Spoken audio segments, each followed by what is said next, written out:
Delimitation एक बड़ा मरहला था आइंदा होने वाले इंतखाबात के लिए, एक बड़ा मसला इसको समझा जा रहा था, लेकिन इलेक्शन कमीशन ने इब्तदाई फहरिस्त जारी कर दी है, लिस्ट जारी कर दी है। तो हतमी फहरिस्त, हतमी लिस्ट इसकी कब जारी?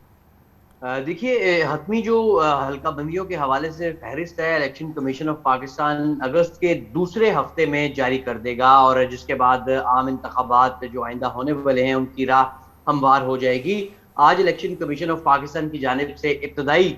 जो फहरिस्त है वो जारी कर दी गई है, और इस फहरिस्त पर 30 जून तक जो मुतल्लिका हल्के हैं उनके वोटर्स अगर वो एतराज़ करना चाहें तो वो इन पर एतराज़ात कर सकते हैं। फिर 1 जुलाई से 30 जुलाई तक वो एतराज़ात सुने जाएंगे और फिर उन एतराज़ात पर फैसले किए जाएंगे, और जो ही ये एतराज़ात और उन पर फैसलों का जो मरहला है वो मुकम्मल होगा तो उसके बाद इलेक्शन कमीशन ऑफ पाकिस्तान अगस्त के दूसरे हफ्ते तक जो हतमी फहरिस्त है जो आने वाले आम इंतखाबात हैं उसके हवाले से वो फहरिस्त जारी कर देगा। और इस सिलसिले में इलेक्शन कमीशन ऑफ पाकिस्तान में बड़ा तेजी से काम भी हो रहा है, और जब ये मामला आम इंतखाबात के हवाले से स्पीकर रूलिंग असखुद नोटिस केस के दौरान सुप्रीम कोर्ट ऑफ पाकिस्तान में गया था तो वहां पर चीफ इलेक्शन कमिश्नर भी पेश हुए, और उन्होंने अदालत को ये बताया था कि उन्हें state of the art delimitation के लिए कम अज कम 3 से 4 माह का अरसा दरकार होगा। और उसी प्रोसेस के तहत अब हम देख रहे हैं कि इलेक्शन कमीशन ऑफ पाकिस्तान ने जो पहला मरहला था, जो बड़ा मरहला था, वो कामयाबी से मुकम्मल कर लिया है, और अब जो दूसरा फेज है वो एतराज़ात का फेज है, और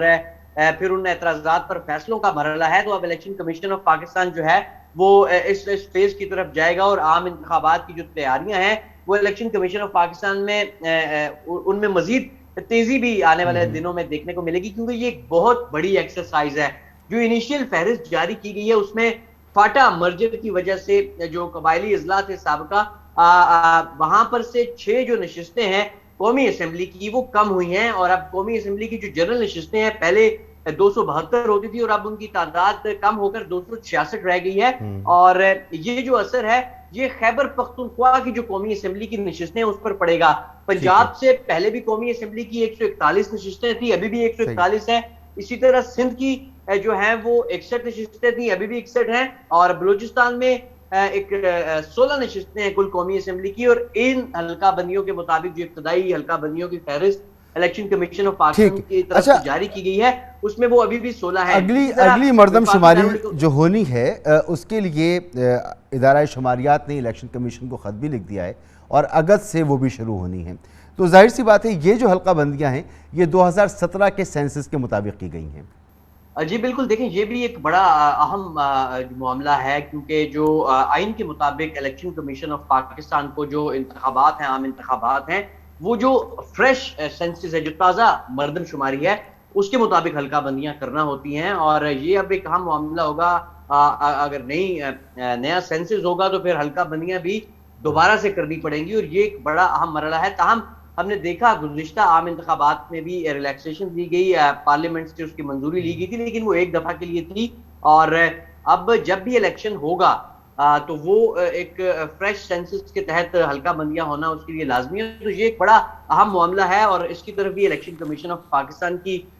नज़र है। और अगर नया सेंसस हो जाता है आम इंतखाबात से पहले पहले और नोटिफाई भी हो जाता है तो फिर इलेक्शन कमीशन ऑफ पाकिस्तान को एक दफा फिर डीलिमिटेशन की तरफ जाना होगा, क्योंकि ये कानूनी रिक्वायरमेंट है, ये आईनी रिक्वायरमेंट है। ताहम इलेक्शन कमीशन ऑफ पाकिस्तान की जानिब से जो अभी तक का नोटिफाइड जो मरदमशुमारी थी उसके मुताबिक इलेक्शन कमीशन ऑफ पाकिस्तान ने अपना जो काम था वो जारी रखा हुआ है, और उसका पहला मरहला मुकम्मल कर दिया गया है। और उसके मुताबिक इलेक्शन कमीशन ऑफ पाकिस्तान अब एतराज़ात सुनने शुरू करेगा उन हल्का बंदियों पर, और फिर बिल्कुल उसके ठीक, बाद इम्तिहान और तवक्को यानी हम समझ सकते हैं कि इलेक्शन कमीशन ने अब जो भी इलेक्शन होगा, जनरल इलेक्शन जब भी होता है तो उसमें कितना खर्चा होगा उसका तखमीना भी दे दिया है, कितने सेंटर्स बनेंगे वो सारी प्लानिंग उसके पास मौजूद है। हल्का बंदियों की इब्तदाई रिपोर्ट उसने जारी कर दी है, फहरिस्त जारी कर दी है, इस पर तेज़ी से काम हो रहा है। तो इलेक्शन कमीशन का मानना यह था कि अगर हमसे अभी इलेक्शन के लिए कहा जाता है तो हम अक्टूबर तक तैयार होंगे। मामला अभी भी अक्टूबर तक ही है, लेकिन या जिस तरीके से तैयारियां हो रही हैं, जिस तेज़ी के साथ इलेक्शन कमीशन काम कर रहा है, इलेक्शन कमीशन अक्टूबर से पहले भी तैयार होगा अगर इलेक्शन कॉल कर दिए जाते। देखिए, इलेक्शन कमीशन ने बड़ा वाज़ेह मौक़िफ़ इख्तियार किया था जब सुप्रीम कोर्ट ऑफ पाकिस्तान में चीफ इलेक्शन कमिश्नर सामने जब वो पेश हुए केस के दौरान, और उसके अलावा भी इलेक्शन कमीशन का यही मौक़िफ़ रहा है कि जब भी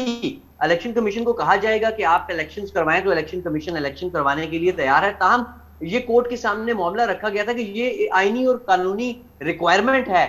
इसके लिए इलेक्शन कमीशन ने बताया सुप्रीम कोर्ट में कि उन्हें 4 माह का अरसा दरकार है state of the art delimitation के लिए, और उसके बाद 3 माह का अरसा तकरीबन इलेक्शन की जो दीगर जो तैयारियां हैं उसके लिए चाहिए होंगे। तो कुल 7 माह का अरसा जो है वो इलेक्शन कमीशन ऑफ पाकिस्तान ने बताया था कि उसको चाहिए होगा। अब क्योंकि